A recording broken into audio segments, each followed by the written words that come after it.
Hello and welcome to this lecture on Facebook. This is the first time we leave the so-called meta-theoretical point of departures and now go into the micro study of each platform, starting with, well, not every platform.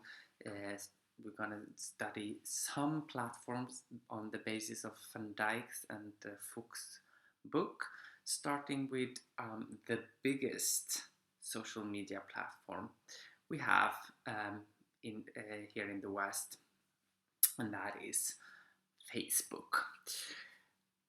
So this lecture will follow the Jose van Dijk book very closely, in that we first look at the actors, I mean from an actor network theoretical perspective, as she adopts, as we discussed last lecture.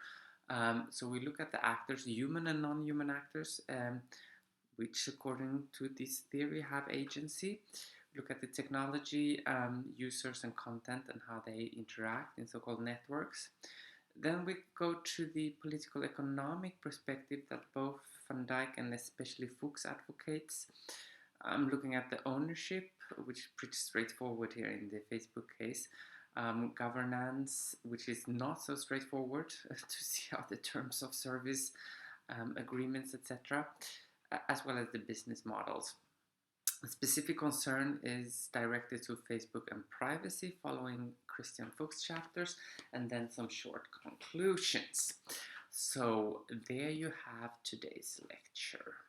Okay, let's start. Now, most of you know Facebook. It is globally, also if we include the Chinese platforms of Weibo and WeChat, the most popular social media platform. 2012, the numbers we have from Van Dijk's book stated that there were 835 million users. And as I told you, when I've been in Africa and done research there, people don't do internet, but they do Facebook. So Facebook is a more known concept there than is internet. So Facebook is very popular, very common. It's spreading, probably over 1 billion users today. And we know it also from the movie The Social Network.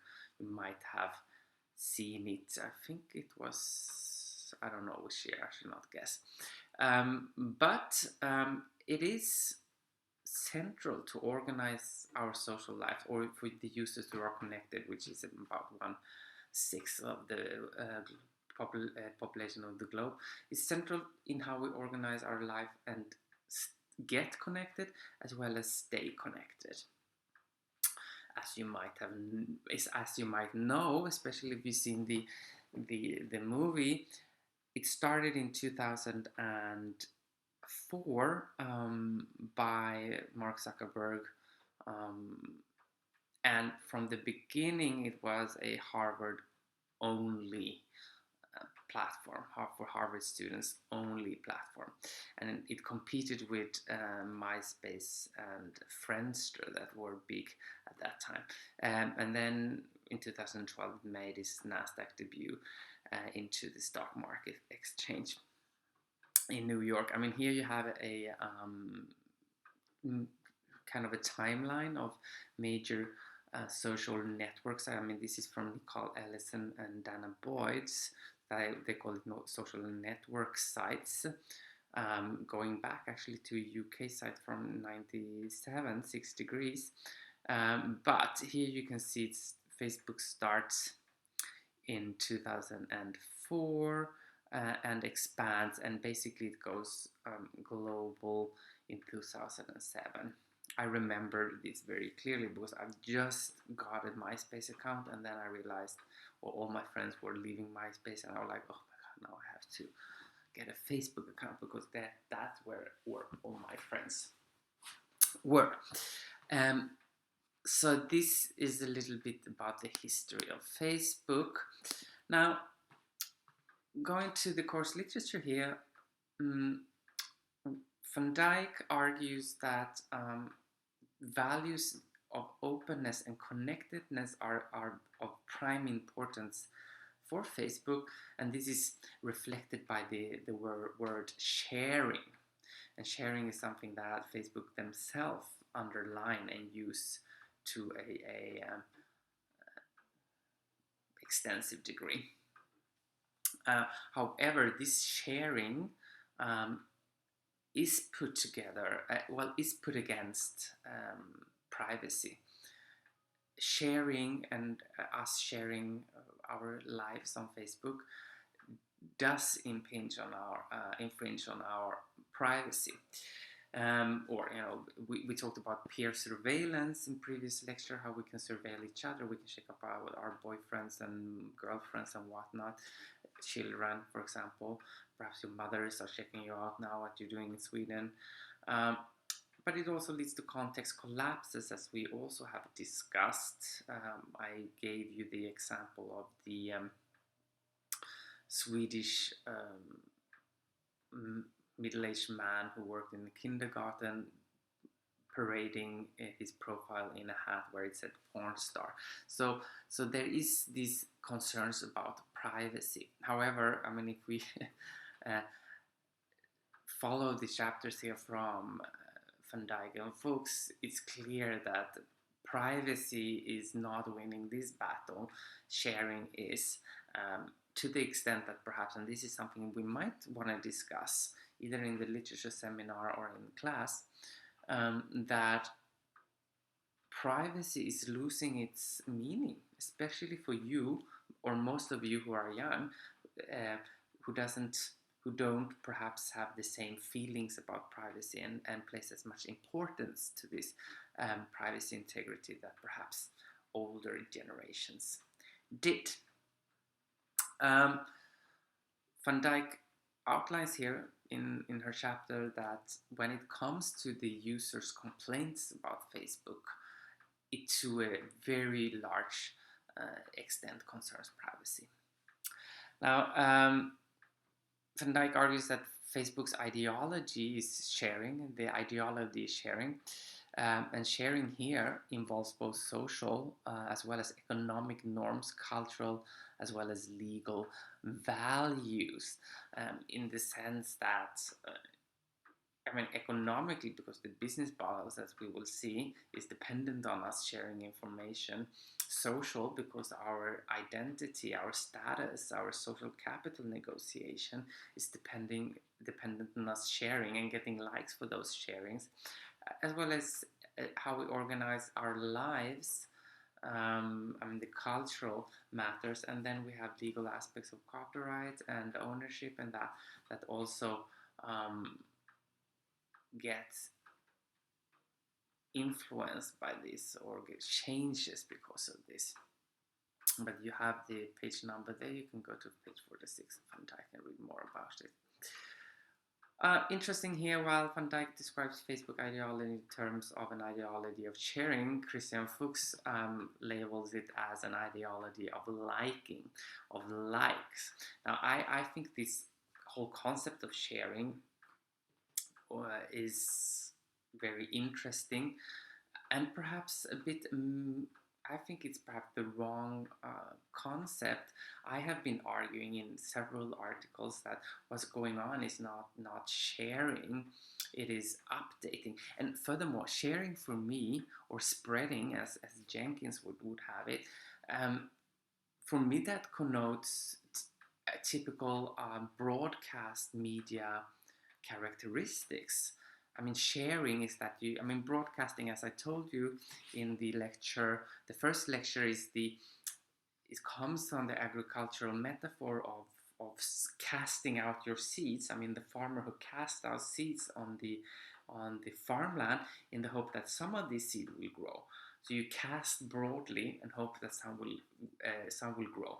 Same you can say that sharing. You cast broadly on social media and hope that some of these seeds or some of this that you share will actually generate a like, which you then can use in your identity negotiation and negotiation of status and social hierarchies within the peer group, for example.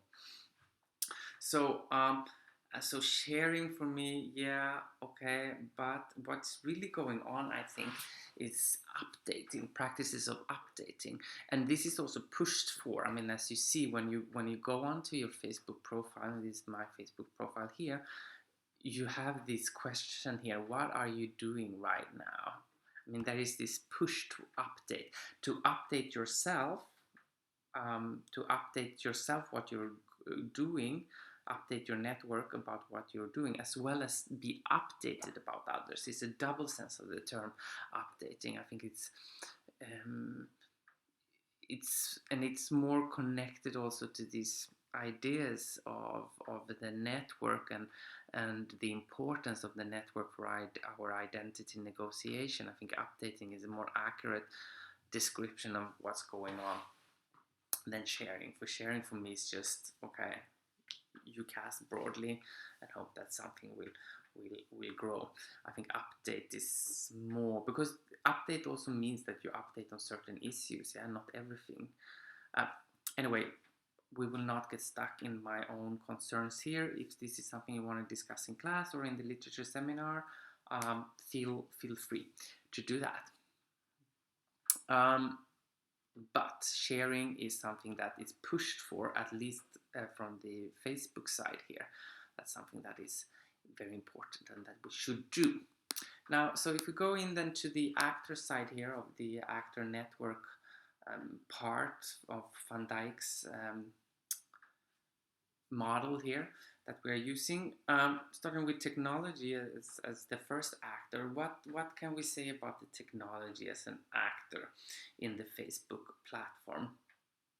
Well, the platform itself directs users to share information through its interface. I mean, as I show you here, it pushes us to constantly feed our profile with updates, which we will see is important for their business model. So, and you could perhaps discuss this, as I have done, among other people the same. I'm not the alone here to discuss this in terms of Foucauldian terminology of disciplining. This information that we update or share is then shared or given away to third parties. I mean, their business partners, basically. The more Facebook knows about their users, the more they can share with their third parties. Data that then creates values when they process this data together with other data, cross-references, etc. What is often referred to as data mining. So on the one hand, sharing or updating, whatever terminology you would prefer, is important in the negotiation of social capital and identity negotiation. We discussed this the first lecture as well, chapter 2 in Andrew White's book in the course literature. This is also important for this. I mean, this push we have in our identity negotiation and status negotiation is then used for capital accumulation by third parties. So there's two processes going on here: the process of making money by the private company here, Facebook, and the process of identity negotiation and status negotiation by the users. And these intersects here in a way that's very profitable for Facebook. So users accumulate social capital from the connections they make, connections that are also important for their business model. Okay, I've said that. So yeah, we can see how Facebook developed from a student-only network, well, Harvard-only first, and then student-only to all people in 2007. So users' info is shared with commercial agents. This created some stir back in the old days of Facebook, in the history of Facebook. Now no one seems to care so much. The scope of sharing has expanded. I mean, it's the data we share or update, information we update is used even more for commercial purposes, but it also seems that the meaning of privacy and our concerns about privacy has changed. Now I know that there are regional and national differences here. I know in Germany, for example, there are much more concerns about privacy, and the public debate about these issues are much more vivid than in Sweden. So this we need to keep in mind as well. What happened? The major point here, according to Van Dijk, at least, is the introduction of the Open Graph initiative that in 2010 that allowed Facebook to share data to others, also other web pages. So the scope of the sharing of the information that they collected on our updates became even bigger. Also, interestingly, we discussed this in the first lecture as well. When the like button was introduced in 2010, this also gave the platform owner, Facebook, the right to record user presence all over the web, not only on Facebook, but on other pages as well. So a lot through us liking and things on the web, sharing that on Facebook, updating that on Facebook, even more information about us as users were allowed and were made possible for the platform to collect and then data mine and then sell to third parties. So what was put off or sold or marketed by Facebook as a narrow type of sharing or updating among friends, that you should stay connected, what are your friends doing, etc., has now been turned into a massive form of data information collection that all over the web that then is shared to third parties. Exactly how this is done, we don't know, because once again, we are not talking about a public company here. We're not talking about the Library of Alexandria, as in the first chapter of Andrew White.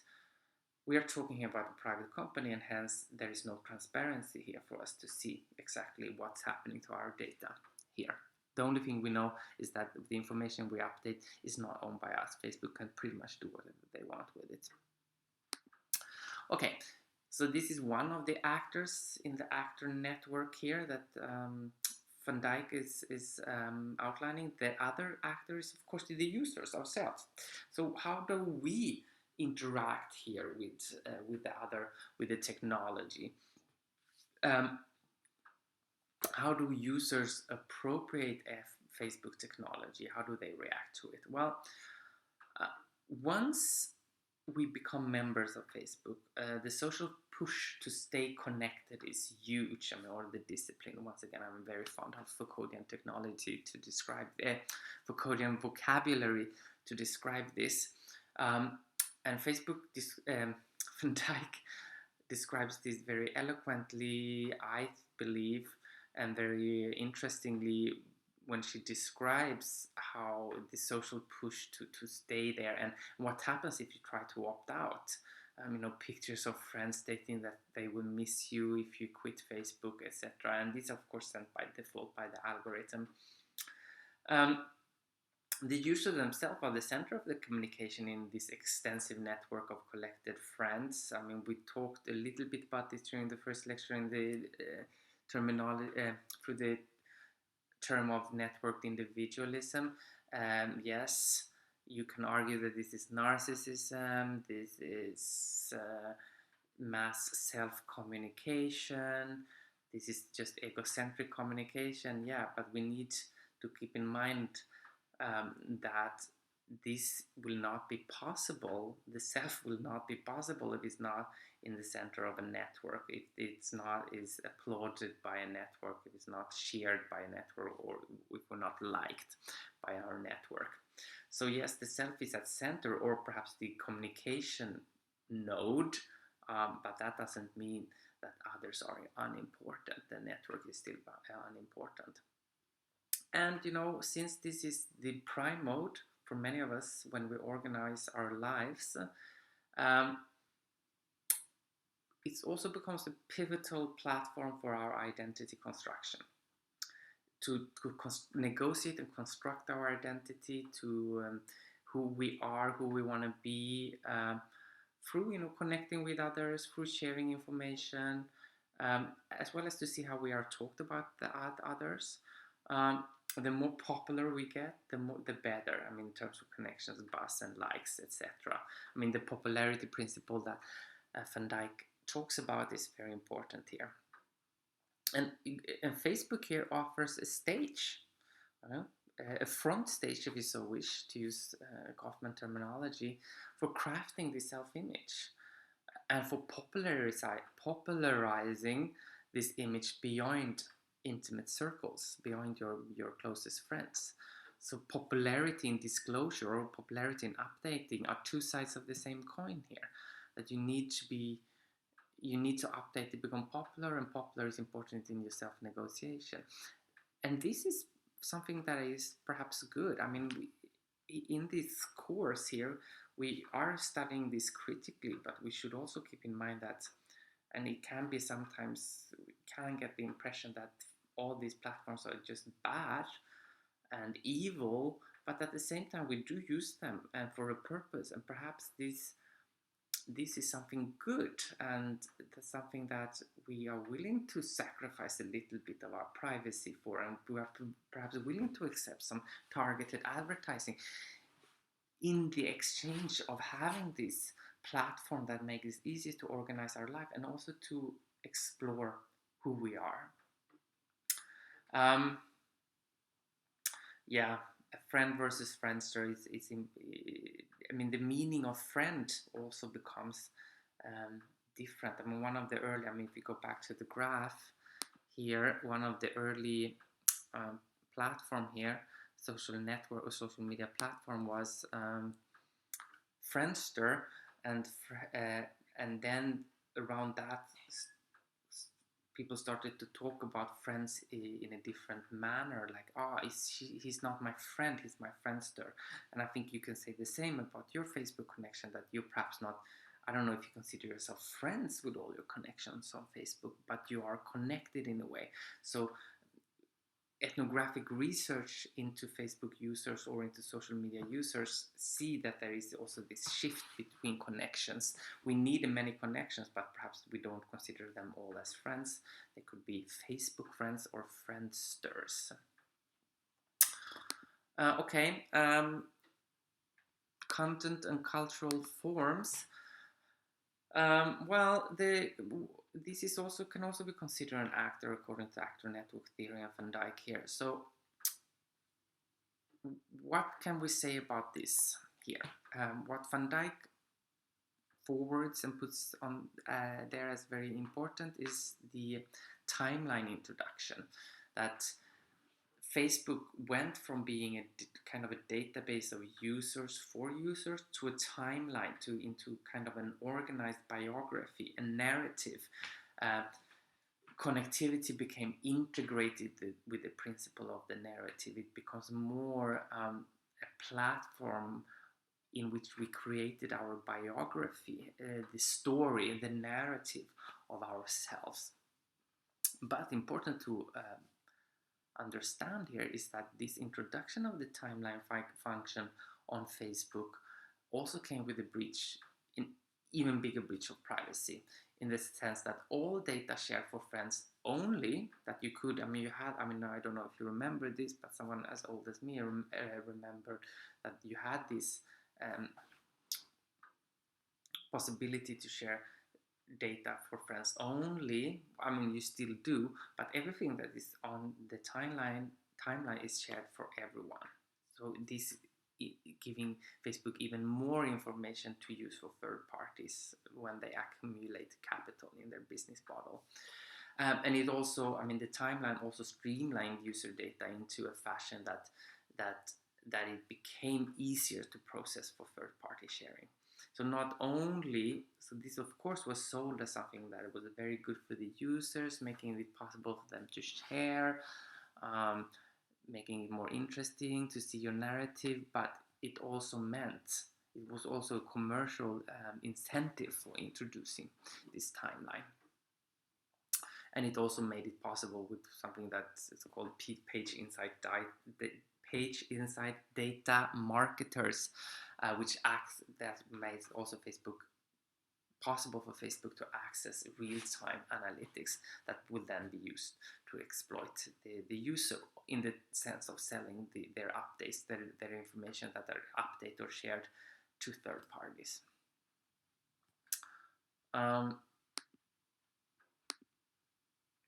Okay, so if we now leave the actor network, the actors forming the network, and look at Facebook from a political, economic, critical perspective, we have tapped into this. We start with ownership. Van Dijk talks about this in 2-3 pages. It's pretty straightforward. It's owned by Facebook Inc. It's very profitable. The network, when it was Nasdaq introduced, was over 100 billion US dollars. I mean, it's branded as the social network. Since it is the biggest, its size brings convenience for users because everyone is there basically, but it's also for advertising for potential owners. Frictionless sharing, making everything social, easy to share, and thus easy to process and share with third party. But this is how it's sold, the kind of corporate image by its owners. And this picture here is from the Nasdaq introduction in 2012, and you have the CEO Mark Zuckerberg, and then the right hand here, Sheryl Sandberg, who is behind many of the business models here, who later quitted, I think. I'm not sure, I have to check that out. Anyway, let's not get too entangled into the inner structure of Facebook. Okay, so ownership, pretty straightforward. What they are trying to, how they're trying to brand them, pretty straightforward. I mean, how is this governed? How is Facebook governed? Well, in order to answer that, we have to look into the terms of service, the TOS. However, that is not an easy task. I mean, if you read what Van Dijk writes about this, it's a myriad of levels of principled statements of rights and responsibility, policies, data use policy, platform policy, etc., etc. So it's very hard to penetrate, and they are changed often and sometimes without even notifying users by the changes. And in these documents, I mean, we go back to this kind of dichotomy between privacy and sharing. They're often in conflicts in these terms of offices. I mean, to be honest here, I mean, to be fair, Facebook does listen to users' complaints, and they have made amendments when required by law. I mean, when they have lost legal cases in that sense. I mean, you can read more about these cases in the Van Dijk chapter. So Facebook, they tend to hide, I mean, when they talk about their platform and sell it to the user, so to speak, they talk about the user experiences of sharing and how good it is for users to share, rather than being transparent about how important this practice of updating, sharing information is for Facebook commercial strategies, obviously. So they are not really fair in that sense, you could argue. On the other hand, you can also argue that this dichotomy between privacy and sharing is an obsolete dichotomy. It's an outdated pairing to put it against each other. People are not interested in privacy anymore, perhaps. I don't know. This is something we could discuss and you could think about. And then we come to the business model. As I have alluded to throughout the lecture so far, economic value on Facebook is created through connectivity, attention, and popularity. In the attention economy, that we are in when we are online, trying to create status, negotiate status and social capital, and get likes from our friends so we can feel good about ourselves. In this attention economy, attention can also be it's also important for advertisers. Identifying popularity is important for companies in seeking influential and exposed users as as gateways. Two-step flow theories. To reach many people, as well as identifying emerging trends. So popularity and attention is important not only in our quest for status and identity, but also for advertising wanting or private companies wanting to make money. Popularity is measured through algorithms that prompt the users to rank, like things, ideas, and people. So we're always prompted, pushed, disciplined. There is a logic to media to push us to do these things, to social media to push us to rank things, to like things, etc. But when we do this, when we push like button or poke button, I don't know if you remember the poke button on Facebook. You poked someone. I never understood what that meant. They took it away, perhaps because it was so unclear what poking meant. But when we do use this, the push buttons, the poke buttons, when we issue recommendations, when we forward things, when we repost things, this information generates real value in the commodity exchange floor. And this has been theorized by Christian Fuchs, but also people like Vincent Moscow, Mark Andrzejewicz as digital labor, that what we are doing here, and it can be argued, and as we also talked to in the previous lecture, that we are working for free for the social media companies. We are part of the labor for them, because without our updated and shared information, there would be nothing for them to sell.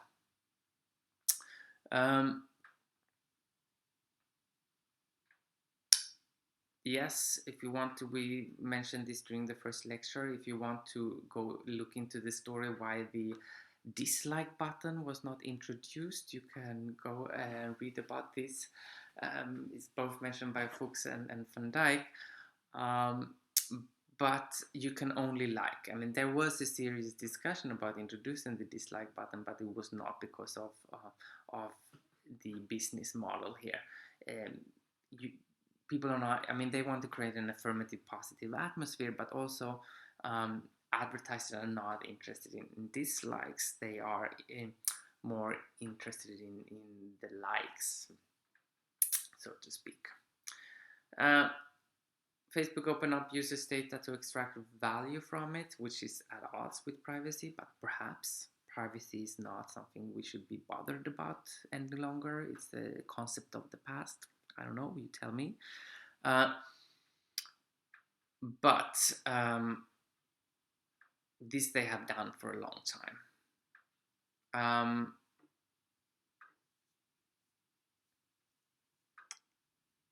What Van Dijk argues for here is that Facebook, in a sense, is exploiting the trust they had in the beginning to people think like, they are not so bad, etc., in order to even breach privacy even more and integrity. So they did this when they already had some trust back in 2010. Basically, she implying that Facebook has no trust anymore. I don't know if I would agree with that. But anyway, so we have to be aware of here that, considering the business model, Facebook is dependent on advertising. 85% of it in 2012 of their revenue came from advertising. So Christian Fuchs describes this as their business model as an advertising capital accumulation model. And apart from selling advertising, people also sell pages to the brand. A brand can have a page on Facebook, as well as for particular brand, important persons or users, they can get these users in touch with the brand, and they take money for them to spread their potential product or brand on the platform. When, for example, online games are granted access on Facebook, we know, even though we don't know everything, we know that Facebook gets some revenue, up to a third of that game company's profits. So Facebook's business model is based on stimulating users' activities and prompting us to like, share things, update information, and then exploiting it. So this whole business model depends on our willingness to contribute with data, and also not being too worried about how it's used and how it's mined. I mean, yeah, I give you a recent example from my Facebook page here. I mean, I'm going to a conference in Namibia in early December, and so of course I haven't written about this on my Facebook profile, but I've been searching for hotels in Windhoek, the capital of Namibia, and this is the advertisement I get on my Facebook wall. Yeah. I mean, you all have similar stories about this, I'm pretty sure.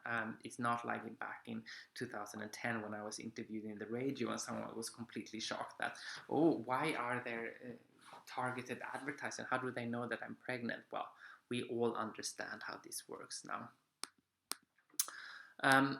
All right, so if we go to dig a little bit deeper into this concept of privacy, you have this chapter by Christian Fuchs that deals with it a little bit more in detail. Well, privacy can have many different meanings, and many different have been theorized in different way. There is the so-called control theory of privacy that Fuchs refers to. Privacy means, I mean, if you have privacy, it means that you're able to limit and restrict others from accessing personal information, that you have control over personal information. That's the control theory of privacy. And you can also say that privacy is the right to be left alone. This is mostly used in relation to newspapers, where the legislations in Sweden at least gives ordinary people more rights to privacy than famous people, so to speak. So privacy means, like, in conclusion here, or in summary, some kind of control and individual self-determination over information.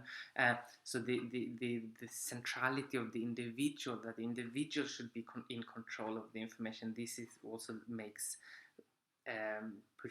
makes Fuchs link this to liberal theory, link the whole notion of privacy to liberal theory. That personal information should be restricted and put in the hands of the individual. Now, you can criticize privacy, the notion of privacy, which is exactly what Christian Fuchs does. I mean, we have the issue of financial privacy. We have the Swiss banks being the prime example here, where the bank secrecy in Switzerland does not allow us to see who is behind certain accounts. At the same time as the Swiss state is making money, 1% on the interest of everything that's in Swiss bank account goes to the state.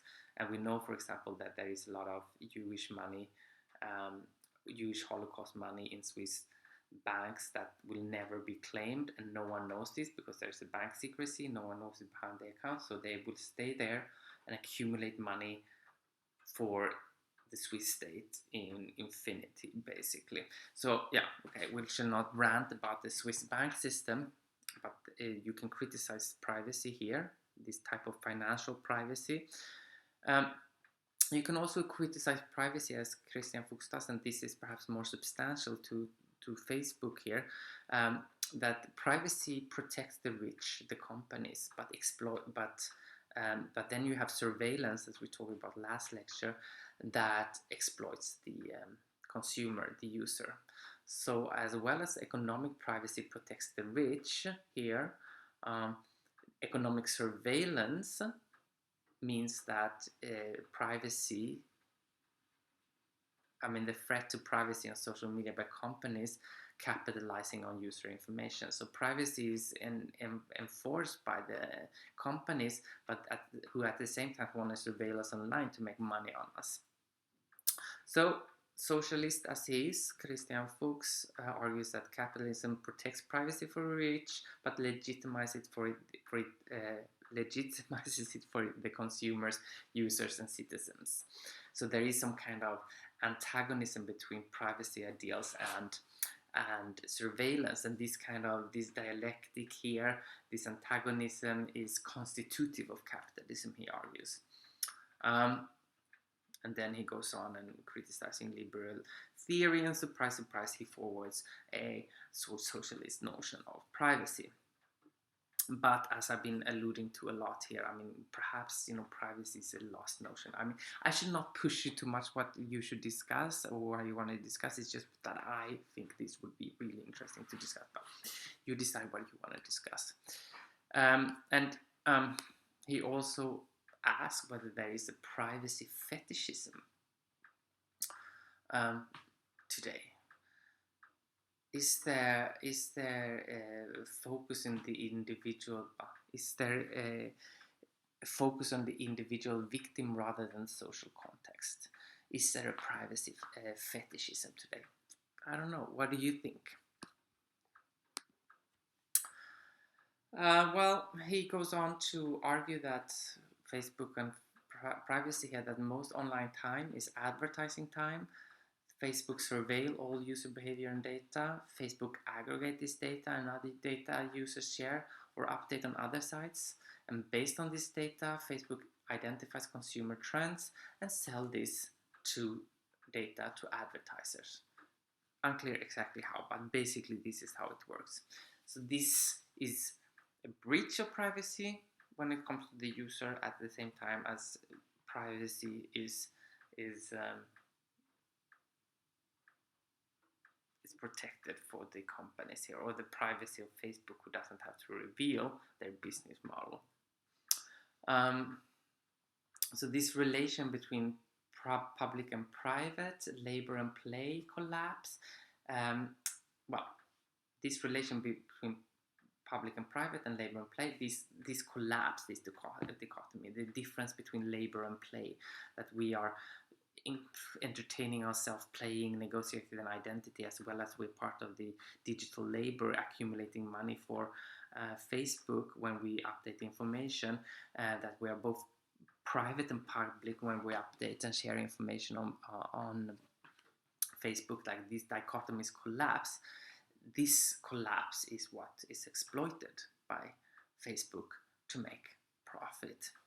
And I think it's important here to underline once again that, I mean, Van Dijk and Fuchs tends to be very critical, and I think it's important to be critical. I mean, this is what we should be doing in a university. We should be critical and not take everything at face value. But there are, of course, many positive things about Facebook. I don't want you to become social media skeptics. I mean, we should be critical and know what we do and what we engage in when we are online or on Facebook. But it doesn't mean that it also provides us many good things, and that Facebook and social media can be used for many good purposes as well. So yeah, the truth, the so-called truth, is always complicated, either or, something in between. So to conclude then, this short lecture on Facebook, the norm, or the ideology of sharing or updating, as I would prefer to call it, has been exported. That started with Facebook, of course, but has been exported to the whole social media ecosystem through its button. You see the Facebook like button everywhere, from newspaper online to I don't know what, to brands, to whatnot. However, that this sharing, friending, and liking hides what is algorithmically mediated interactions in a corporate sphere. Oh, that's a tongue wrecker. But yeah, the algorithm behind this, or that pushes to do this, that then feeds the corporate sphere with information that is used to make money. So sharing or updating information has shifted meaning from a user-to-user exchange to a sharing with everyone on the planet. So what used to be something that happened between users to users is now, in a sense, more broadcasting. Are we going back to the traditional mass media here online, that we broadcast ourselves, this mass self-communication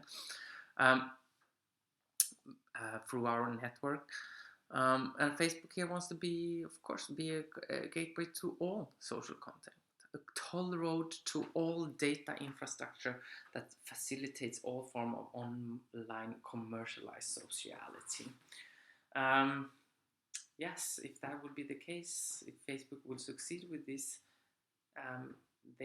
which there are indicators that they are succeeding, they will become even richer. So, what do you think? What would you like to discuss concerning this? Would you like to discuss privacy, notion of privacy? Would you like to discuss the positive side of Facebook? Was there not anything you didn't understand? Online attention economy, control theory of privacy, surveillance, or is there anything in the lecture that you didn't understand? So answer these two questions. What did I not understand? What would I like to discuss further? And do upload the answers to these questions on Studentportalen. There should be something that calls assignments, answers to flipped classroom, 8th of September, and upload your answers there, and I'll see you in class. Thank you for listening.